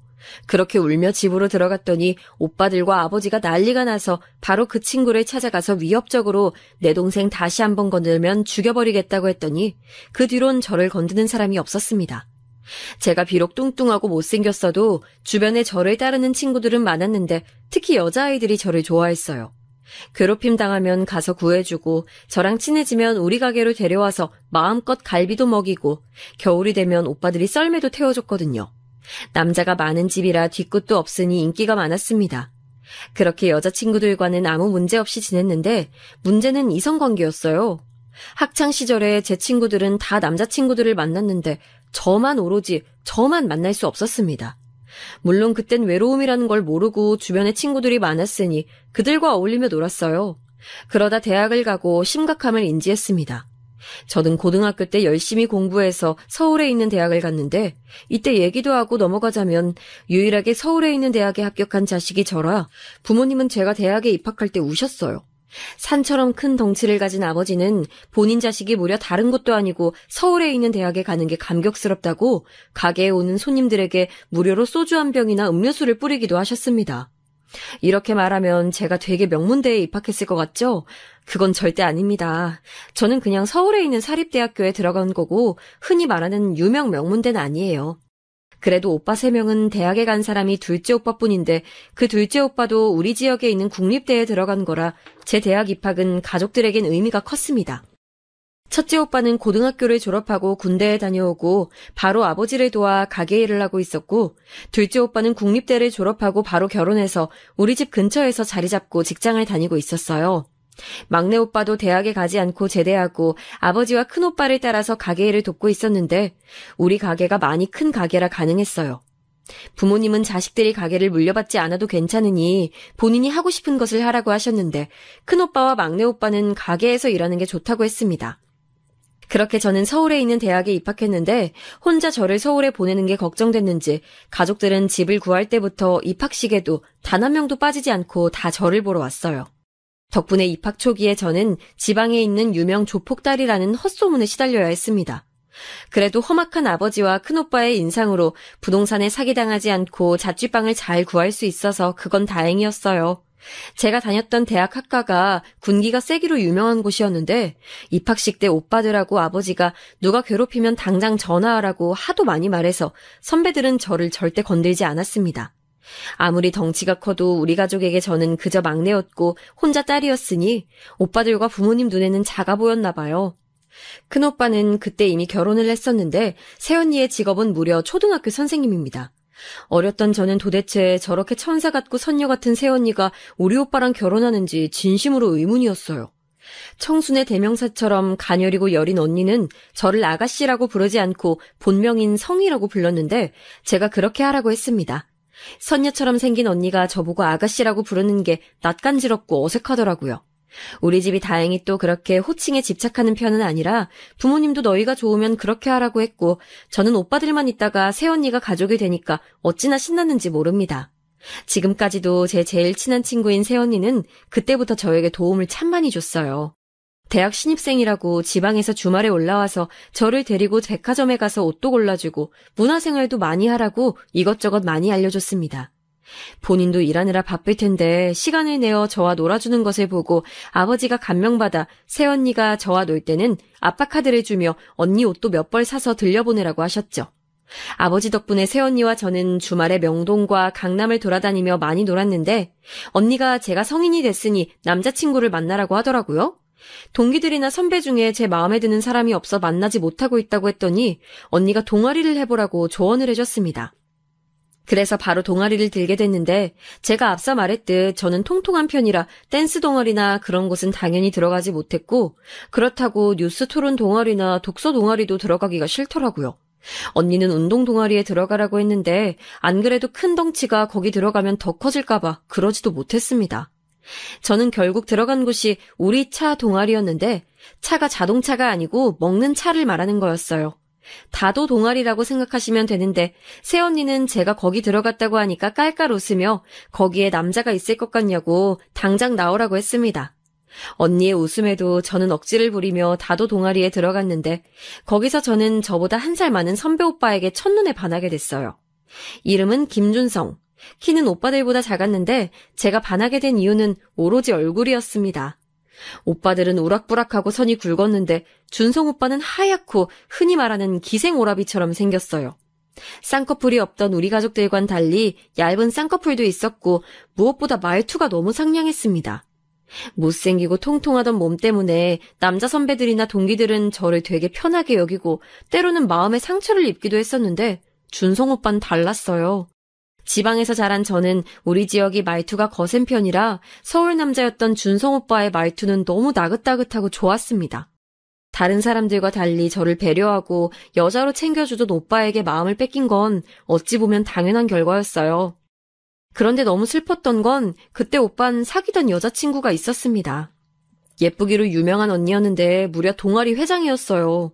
동아리 회장 언니는 성격도 활발하고 좋아서 동아리원들을 많이 챙겨줬는데 저한테도 친절하게 대해줬습니다. 그래서 오빠에게 첫눈에 반했어도 저는 들이댈 수가 없었어요. 저렇게 천사 같은 언니와 사귀는 오빠를 그저 멀리서 좋아했었죠. 제가 이걸 새언니한테 말하니까 언니는 저한테 그래도 포기하지 말라고 대부분 대학생 커플은 금방 헤어지니까 때를 기다리라고 했습니다. 그래서 저는 새언니의 조언을 받고 그때부터 미친 듯이 살을 빼기 시작했어요. 짝사랑을 시작하니까 먹기도 싫고 저를 꾸미고 싶어져서 밥도 안 먹고 오로지 두유만 먹으며 다이어트를 하고 피부 관리도 받기 시작했습니다. 다행히 집에서 보내준 용돈이 많아서 그걸로 과일과 채소, 두유만 먹으며 운동도 진짜 열심히 했어요. 신입생 때라 동기들끼리 술자리도 많았는데 다이어트를 시작하고는 나가지도 않았습니다. 선후배 관계가 셌던 학과라 과 회식 참여가 필수였는데 앞서 말했듯 조폭같이 생긴 오빠들과 아빠 덕분에 빠져도 저에게 뭐라 하는 사람은 전혀 없었어요. 제가 다이어트를 시작하고 가족들의 반응은 너무 웃겼는데 아버지는 제가 그러다 쓰러진다며 다이어트를 반대했습니다. 오빠들도 제가 뺄 살이 어딨냐고 했는데 저는 그런 반응을 뒤로하고 열심히 두유와 과일로 버텼어요. 마침 여름방학이 시작돼서 본가로 내려가서 식당 일을 자발적으로 가서 도왔습니다. 먹지는 않고 일만 하니까 나중엔 아버지가 식당 출입 금지를 했는데 저는 식당에 가지 못하니 근처 제가 졸업한 초등학교에 가서 운동장을 뛰었어요. 한여름이라 푹푹 찌는 더위에 저는 달리다 쓰러져서 응급실에 가기도 했습니다. 응급실에서 깨어나니 엄마가 제가 태어나고 처음으로 크게 화를 내며 살 빼지 말라고 병원이 떠나가라 소리를 질렀어요. 오빠들도 다이어트를 하다 죽게 생겼다며 억지로 음식을 먹이려고 했지만 저도 고집이 황소고집이거든요. 매일 아침부터 밤에 잠들 때까지 가족들과 싸워가며 열심히 눈을 피해 먹지 않고 운동해서 결국 저는 객관적인 새언니의 반응에만 의존하며 살을 무려 20kg를 빼게 됐습니다. 응급실에서 소리 지르며 다이어트를 반대한 엄마도 살을 뺀 저를 보고 너무 좋아하셨어요. 아버지와 오빠들도 저를 보고 막상 뺀 것을 보니 뺀 게 낫다며 백화점에 데려가서 가방과 옷을 사줬습니다. 새언니와 미용실에 가서 염색도 하고 만발의 준비를 하고 개강일에 맞춰 서울로 올라간 저는 아주 기쁜 소식을 듣게 됐어요. 무려 제 첫사랑 오빠가 여자친구와 헤어졌다는 소식이었습니다. 오빠는 언니가 동아리 회장이었으니 자기가 헤어지고 동아리를 자발적으로 나갔는데 저도 애초에 다도가 목적이 아니었으니 바로 동아리를 나왔어요. 그리고 오빠를 먼저 찾아갔는데 오빠는 저를 못 알아봤습니다. 저는 그런 오빠의 반응에 오히려 신이 났어요. 누구세요? 저 아세요? 오빠, 저예요, 성희. 제가 많이 변했죠? 뭐? 성희라고? 아니, 성희 맞아? 왜 이렇게 예뻐졌어? 몰라보겠다. 방학 동안 살 많이 뺐어요. 오빠 오랜만이에요? 이별의 아픔에 빠졌던 오빠를 저는 열심히 따라다니며 위로했고 결국 저희는 사귀게 됐습니다.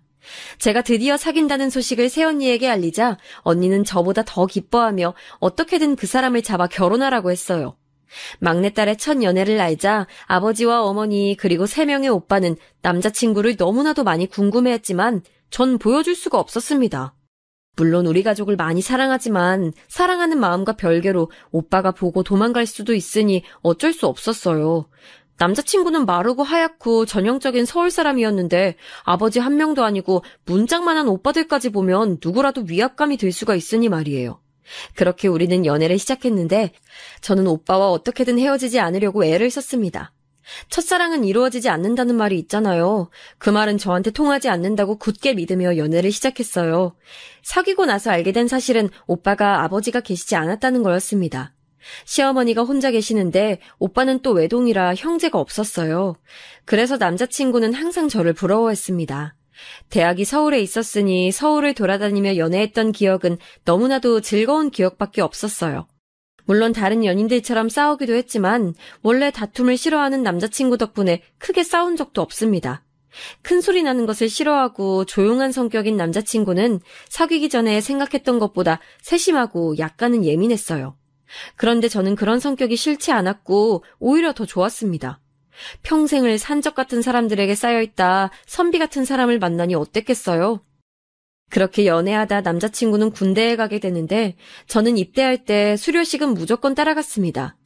그리고 그때 남자친구의 어머니를 처음 뵀는데 첫인상이 되게 강렬했어요.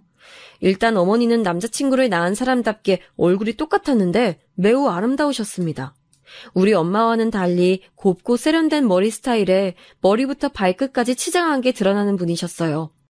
귀걸이, 브로치, 머리핀, 장갑, 스카프 등 할 수 있는 장식품은 다 하고 오셨는데 말투도 되게 고상하셨습니다.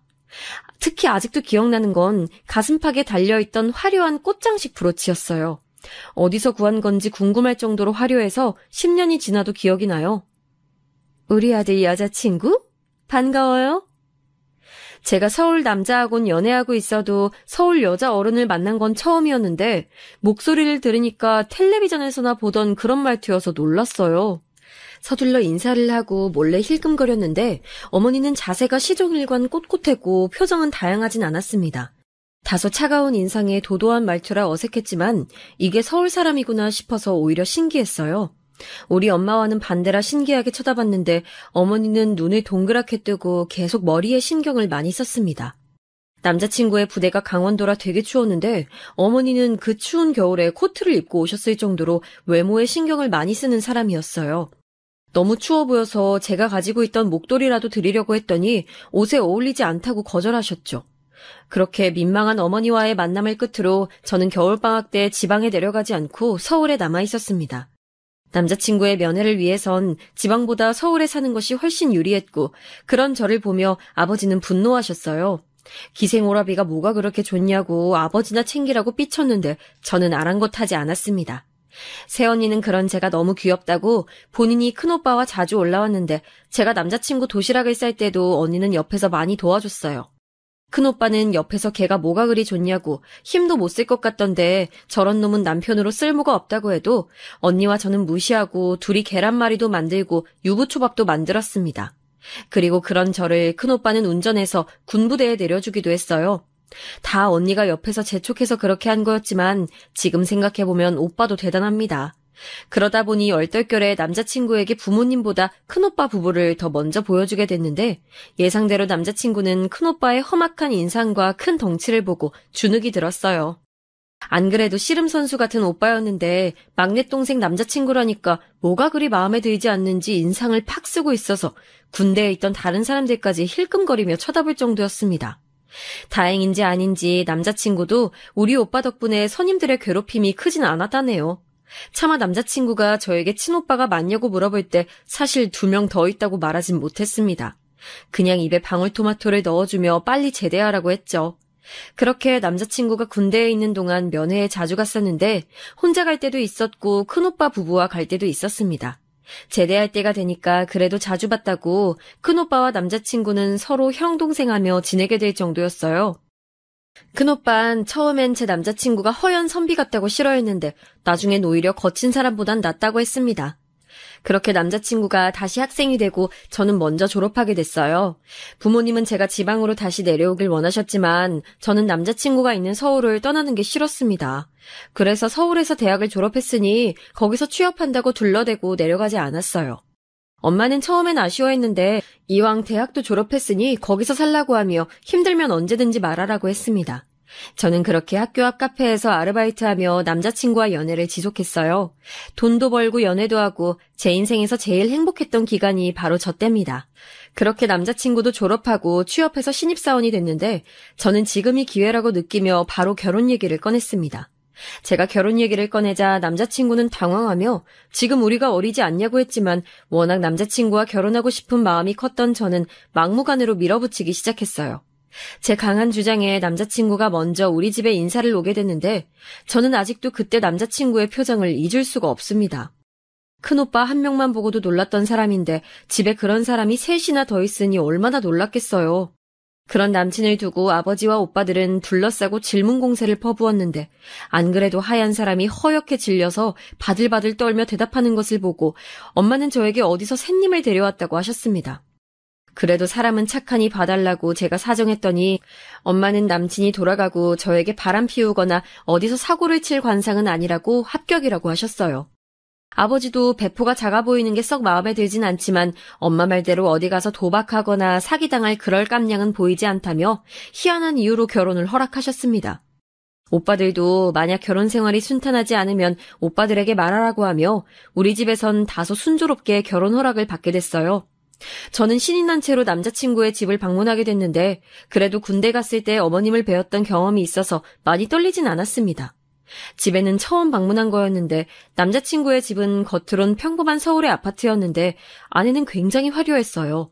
특이하게 생각했던 것은 거실에 있던 장식장이었는데 어머님은 물건을 수집하는 것이 취미라고 했습니다. 화려한 꽃무늬의 찻잔과 그릇이 되게 많았고 강아지가 한 마리 있었는데 강아지의 옷도 굉장히 화려했어요. 머리핀도 2개나 달린 강아지는 노란색의 옷을 입고 있었는데 신발은 분홍색이었습니다. 우리 집에서 남친을 맞이할 때만큼은 아니어도 어머님은 제가 온다고 나름 요리를 하셨는데 사실 맛은 없었어요. 그래도 열심히 먹었더니 좋아하는 눈치여서 배가 불러도 계속 먹었습니다.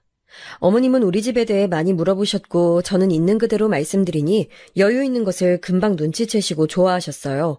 신혼집을 해줄 형편은 아니라고 하기에 제가 아버지가 결혼하면 서울에 아파트를 사주신다고 했더니 또 활짝 웃으시더라고요. 그렇게 어머님과의 인사도 끝나고 상견례는 서울에서 했는데 다행히 상견례는 아무 문제 없이 넘어갔습니다. 엄마가 저에게 시어머니 될 사람이 홀시어머니라 아들에게 의지를 많이 할 것 같다고 걱정하셨는데 저는 그건 어쩔 수 없는 부분이라고 생각했어요. 남친이 워낙 좋으니 다른 것들은 전혀 문제가 되지 않았죠. 시어머니가 되게 겉으로는 교양 넘치는 분이라 저런 집이면 식구들이 드세지는 않을 거라고 설득했더니 엄마도 마지못해 인정하셨어요.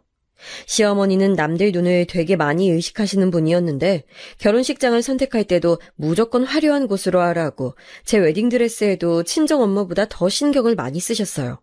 형편이 안 좋으니 결혼식 비용도 우리 집에서 내줬는데 꽃장식 추가도 하고 조명도 추가하고 본인의 한복도 어찌나 화려한 것을 고르던지 참다 못한 친정엄마가 저에게 불만을 표할 정도였습니다.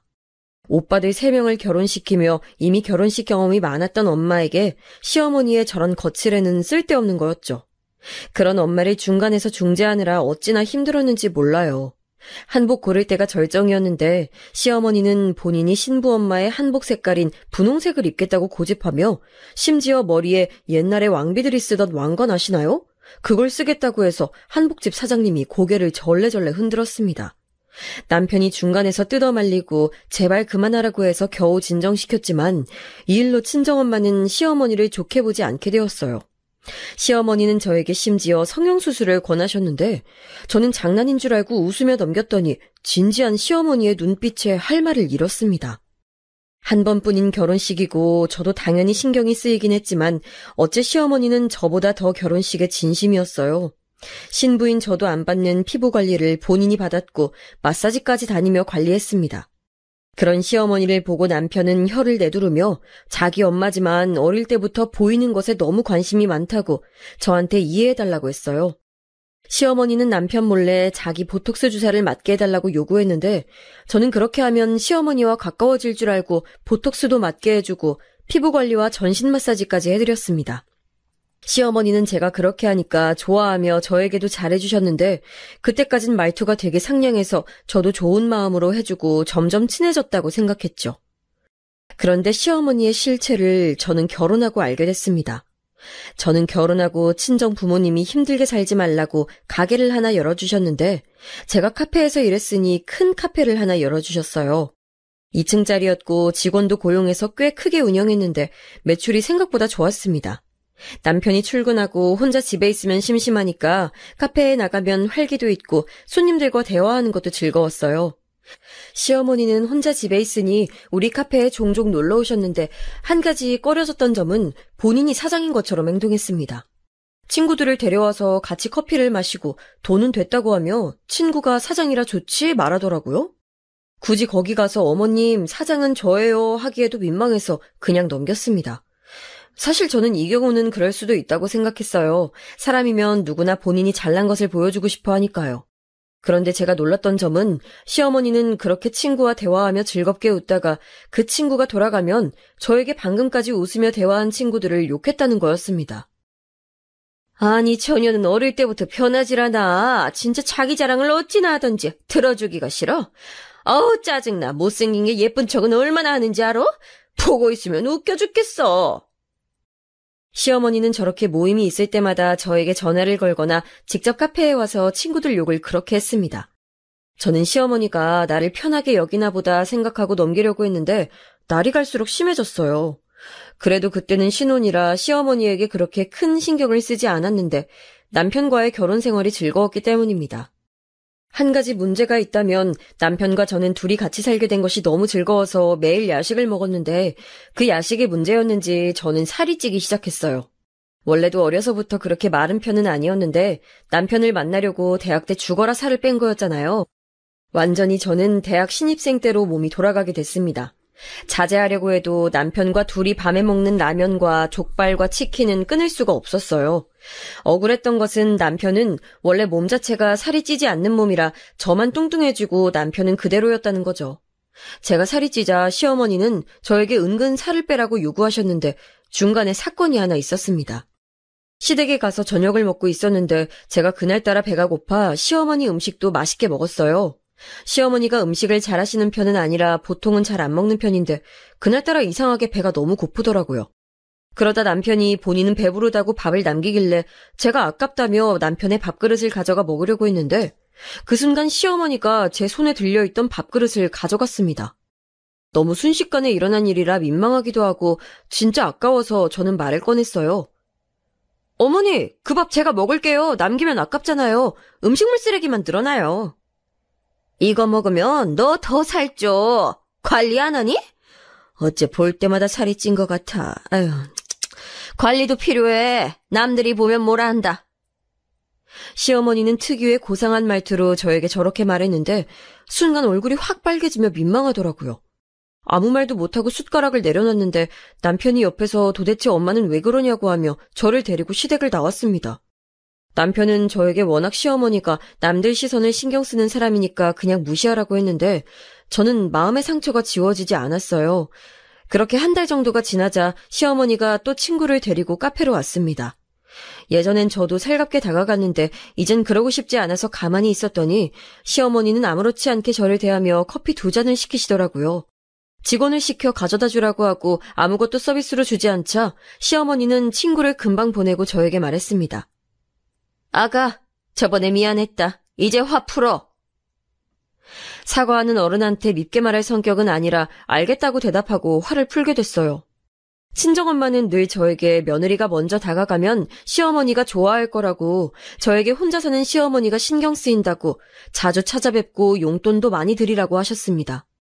엄마는 그래도 자식이 넷이나 있는데 시어머니는 자식이 제 남편밖에 없고 또 본인 남편은 죽었으니 얼마나 속상하겠냐고 했어요.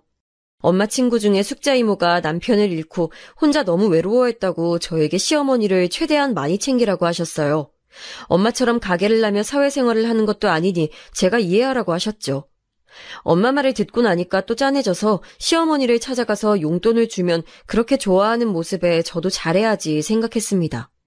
저를 일부러 괴롭히거나 혹은 시집살이를 시키는 건 아니니까 그래도 다행이라 생각하고 시어머니에게 다가가려고 노력했어요.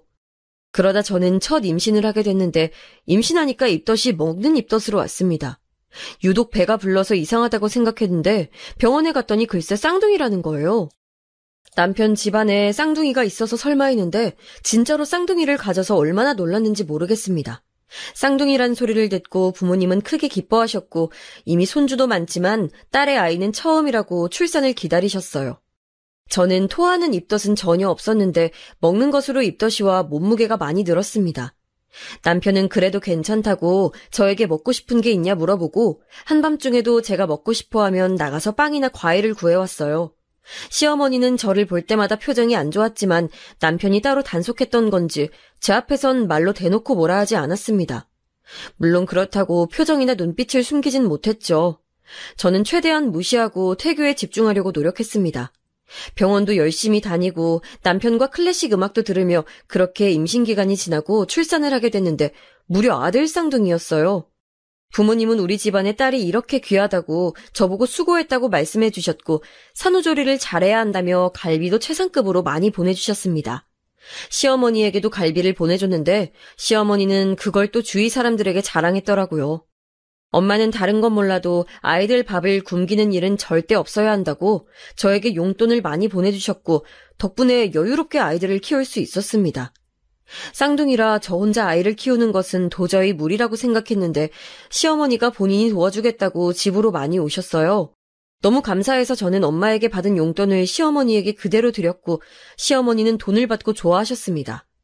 시어머니가 아이들을 같이 봐주는 것은 너무나도 감사한 일이었는데 시어머니는 와서 아이를 봐주는 것보다 본인 친구들 욕을 더 많이 하셔서 곤란했어요.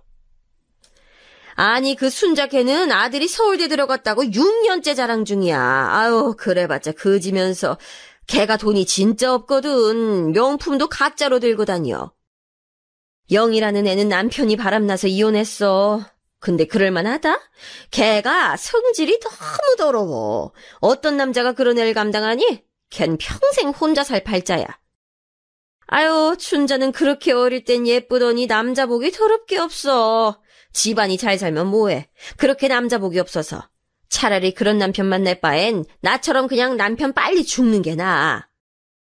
시어머니는 얼굴도 모르는 시어머니 친구들의 실명을 다 얘기하며 저에게 라디오처럼 아침부터 남편이 퇴근할 때까지 계속 욕했어요.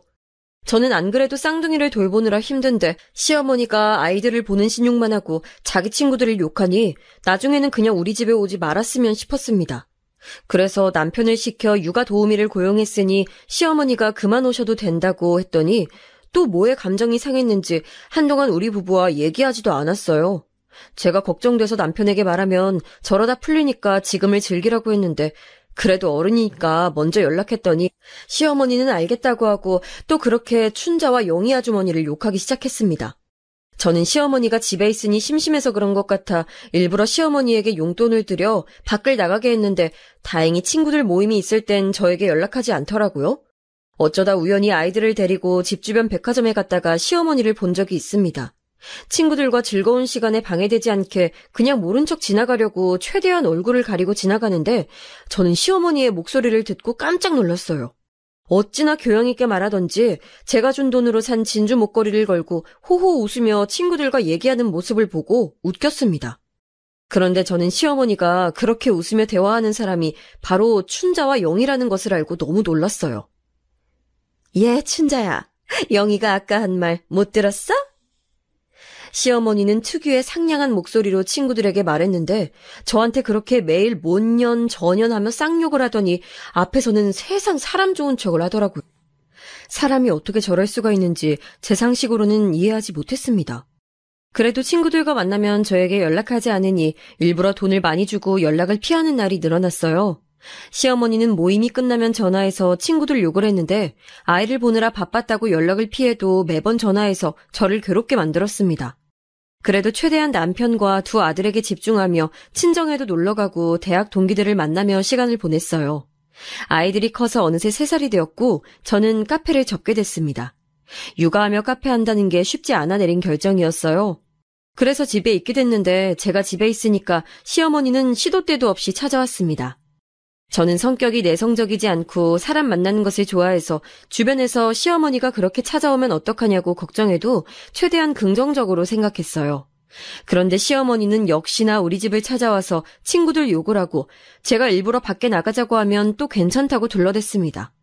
제 착각일 수도 있는데 아마 남들 시선을 신경 쓰는 시어머니 특성상 제가 통통하고 못생겼으니 같이 나가기 싫은 것 같았어요. 예전에는 저를 데리고 친구들 모임에도 간 적이 있는데 확실히 신혼 때 살이 찌고 나서는 저를 데리고 어딜 가지를 않았습니다. 시어머니 반응도 상처고 저도 몸이 무거워서 다이어트 시도를 많이 했는데 확실히 어렸을 때 안 먹으며 뺐던 것처럼 다이어트가 쉽게 되지 않았어요. 육아가 일보다 힘든 거 아시죠? 아무리 먹지 않아야 살이 찌지 않는다는 것을 머리로는 알아도 힘든 육아를 끝내고 남편과 밤에 맥주와 안주를 먹는 것을 포기하긴 힘들었습니다. 독하게 마음을 먹고 일주일 동안은 두유를 먹으며 3kg를 빼고 다음 주에 바로 다시 폭식하고 이런 과정이 반복되니 몸은 요요 현상으로 쉽게 빠지지도 않는 몸이 됐어요. 제가 너무 스트레스를 받으니까 남편은 자기는 괜찮으니 신경 쓰지 말라고 했는데 시어머니의 표정을 볼 때마다 다이어트 다짐을 했습니다. 부모님도 건강이 중요한 거지 아이들을 키우는 것도 힘든데 뭘 살을 빼냐고 하고 오빠들도 새언니들도 저에게 육아가 훨씬 중요한 거라고 엄마가 행복해야 아이들도 행복하다고 했어요. 친정에서는 제가 힘들지 않게 도움을 많이 줬는데 시어머니는 만날 때마다 저를 위아래로 보며 한숨을 쉬니 당연히 눈치가 보였습니다. 그럴 때마다 그래도 남편이 왜 그러냐고 막아줘서 다행이었어요. 시어머니는 제가 용돈을 많이 주니까 그건 마음에 들었는지 저에게 대놓고 말하진 않았습니다. 그러다 어느 날, 그날은 아이들의 유치원 입학식이었어요. 입학은 아이들이 하는데 남편과 제가 더 긴장해서 종일 정신이 없어서 잠에 일찍 들었는데 전화벨이 울려서 보니까 시어머니였습니다. 받지 않으려고 했는데 아무리 안 받아도 계속 울리고 아이들과 남편은 자고 있으니 후딱 받고 끝내야지 생각하고 베란다로 나가 혼자 전화를 받았어요. 아니, 춘자 얘 진짜 미친 것 같아. 아우, 거지 같은 년이 이번에 나한테 뭐라고 했는지 알아? 영희 그 년도 진짜 문제야. 저는 어떤 급한 일이 있나 싶어 받았더니 역시나 시어머니의 친구들 욕이었어요. 듣기 좋은 소리라도 3번이 넘어가면 듣기 싫은데 시어머니는 도대체 언제까지 저럴지 머리가 아팠습니다. 저는 안 되겠다 싶어 나중에 남편에게 들려주며 제발 시어머니를 말리라고 하려고 녹음을 시작했어요. 제가 대꾸하지 않아도 혼자서 열심히 친구들을 욕하는 시어머니 전화를 녹음하고 저는 너무 피곤해서 이만 끊겠다고 하고 억지로 끊고 잠들었습니다. 그리고 다음날 남편에게 말하려고 했던 것을 까맣게 잊고 아이들을 챙기느라 바빴어요.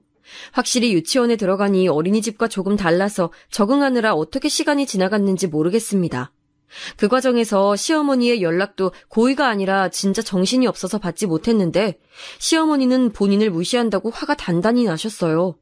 친정엄마에게 말하니 그래도 어른이니까 저보고 가서 풀라기에 아이들을 데리고 찾아갔는데 이번엔 화가 제대로 난 건지 저를 무시하는 모습에 속으로 이번엔 좀 세다고 느꼈습니다. 제가 열심히 기분을 풀어주고 일어서는데 저한테 나지막이 시어머니가 이번 주 주말에 친구들 모임이 있다고 말하더라고요. 저는 그 말을 듣고 모임 장소가 어디냐고 물어봤더니 집 근처 백화점에서 만나기로 했다기에 용돈을 드리고 집에 왔습니다. 그리고 주말이 되자 저는 마침 아들 2명과 남편이 목욕탕을 간다고 나서서 집에 없어 심심하기도 했고 시어머니의 기분도 풀어주고 길을 살려주려고 백화점으로 향했어요. 다소 충동적인 행동이었지만 그래도 시어머니가 기분 좋길 바랐죠. 시어머니가 친구들과 모이면 무조건 가는 한정식 집이 있어서 거기로 갔더니 역시나 시어머니가 친구들과 고상하게 얘기하며 식사를 열심히 하고 계셨습니다. 저는 먼저 계산하고 영수증을 들고 시어머니와 친구들을 찾아가서 인사했어요. 최대한 활짝 웃으며 친절하고 살가운 이미지로 보이려고 노력하며 걸어갔습니다. 안녕하세요. 저는 어머님 며느리예요. 만나서 반갑습니다. 어머님들 계산은 제가 했고 카드도 맡겨놨으니 마음껏 드세요. 시어머니 친구들은 저를 보고 어머 너무 반갑다고 맞아주셨고 제가 계산했다고 하니 왜 그랬냐고 하시며 고맙다고 잘 먹겠다고 했어요. 저는 뿌듯한 마음에 시어머니를 쳐다봤더니 아니 시어머니가 표정이 너무 안 좋았습니다. 급하게 저를 데리고 가게 밖으로 나간 시어머니는 저에게 왜 왔냐고 하더라고요. 저는 황당해서 그냥 어머님 길을 살려주려고 일부러 그런 거라고 했더니 시어머니는 팔짱을 끼고 저를 위아래로 훑더니 말했습니다. 너같이 못생기고 뚱뚱한 며느리가 오면 내가 쪽팔리지. 내 생각은 한 거니? 아유. 저는 시어머니의 말을 듣고 머릿속에서 퓨즈가 끊기는 기분이 들었어요. 그동안 열심히 용돈도 주고 길을 살려준다는 명목하에 남편과 선물도 몇 번이나 했는데 거기에 고마워하지는 않고 이렇게 저를 세워놓고 대놓고 무안을 주다니요. 남들한테 어떻게 보이는지가 그렇게 중요한 건지 제 머리로는 도저히 이해하지 못했습니다. 그 순간이었어요. 갑자기 머릿속에 번뜩 생각이 들어 그런 시어머니를 두고 혼자 한정식 집으로 들어갔습니다. 제가 우적우적 걸어가자 시어머니는 얘 어디가 하며 쫓아왔는데 저는 그런 시어머니를 무시하고 시어머니의 친구들이 앉아있는 테이블로 가서 제가 가지고 있는 통화 녹음을 틀었어요. 남편에게 들려주려고 녹음했던 건데 이렇게 쓰일 줄은 전혀 몰랐습니다. 그 녹음에는 못년, 저년, 거지 같은 년 등 친구들의 욕을 포함해서 친구들의 부모님, 자식들, 남편의 욕이 가득했어요. 시어머니는 통화 녹음이 흘러나오는 핸드폰을 가져가려고 열심히 제 손을 잡았지만 덩치가 큰 저를 어떻게 제압하겠어요. 저는 그런데 그 다음에 일어난 일이 너무 웃겨서 아직도 생각하면 웃음이 납니다. 녹음을 다 들은 시어머니의 친구가 냅다 시어머니의 머리채를 잡는 거예요. 시어머니도 지지 않고 똑같이 머리채를 잡고 그런 시어머니를 말리던 친구도 통화 녹음에서 자기 욕이 나오니까 너 미쳤냐고 시어머니의 옷을 잡고 난리가 아니었습니다. 가게 종업원들이 와서 말리고 저에게 말리라는데 저는 그 모습이 너무나도 웃겨서 정신을 차릴 수가 없었어요. 이 장면을 여러분께 어떻게 보여줄 방법도 없고 아줌마들이 그렇게 머리를 잡고 물컵과 그릇을 던지며 싸우는데 그렇게 남들 시선 의식하고 보이는 것에 병적으로 집착하는 시어머니는 어디 갔는지 몰라요. 제가 실실 웃으며 말리니까 시어머니는 저한테도 못됐다고 밀치는데 타격도 없었습니다. 가게에 있던 손님의 신고로 같이 경찰서까지 가게 됐는데 소식을 듣고 온 남편은 시어머니한테 제발 정신 차리라고 소리 지르고 각자 남편과 자식들이 와서 어머님들을 데려가셨어요. 시어머니는 끝까지 저에게 어떻게 그럴 수가 있냐고 따지셨는데 남편이 그만하지 않으면 다시는 엄마를 안 보겠다고 하니까 입을 꾹 다물었습니다. 그 뒤로는 시어머니에게 친구들을 욕하는 전화는 다시는 오지 않았어요. 저도 그동안 당한 게 괘씸하긴 해도 그 광경이 너무 웃겨서 큰 웃음을 줬으니 그런 시어머니한테 먼저 연락해서 죄송하다고 했네요. 시어머니는 됐다고 저한테 연락하지 말라고 했는데 그럼 뭐 저야 좋죠? 제가 이 얘기를 큰 새언니에게 했더니 언니가 미쳤다고 너무 웃기다 말하며 깔깔 웃었습니다. 그러면서 언니에게 혹시라도 우리 엄마가 언니한테 친구 욕하면 나한테 말하라고 했더니 새언니는 우리 엄마는 절대 그런 분이 아니니까 걱정하지 말라고 하더라고요. 그렇게 엽기적인 시어머니의 남험담은 막을 내렸고 더 웃겼던 것은 시어머니의 험담 전화가 오지 않으니 남편도 너무 좋아했습니다. 남편은 시어머니가 다른 건 다 좋은데 남들 시선을 너무 많이 챙기는 것을 심히 싫어해서 저한테 잘했다고 하더라고요. 그래서 지금은 시어머니와 명절이나 생일 때만 간간히 연락하고 지내고 있습니다. 저도 아들 쌍둥이를 키우느라 정신이 없어서 연락을 더 못하기도 했고요. 제 사연은 여기까지입니다. 남편과 제보하기 전에 우리끼리 말했는데 말하다가도 둘이 너무 웃겨서 웃음을 참지 못했어요. 시어머니는 본인이 그렇게 욕한 것을 그대로 돌려받을지 꿈에도 몰랐을 테죠? 어찌됐든 결과는 해피엔딩입니다. 제 사연 들어주신 여러분들 진심으로 감사드리고 남 험담은 우리 하지 않기로 해요. 그렇게 남을 욕하고 다니면 다 본인에게 돌아오더라고요. 남편과 저도 이 사건으로 인해 더욱 말을 조심하게 됐답니다. 여러분, 그럼 건강하시고 행복하세요.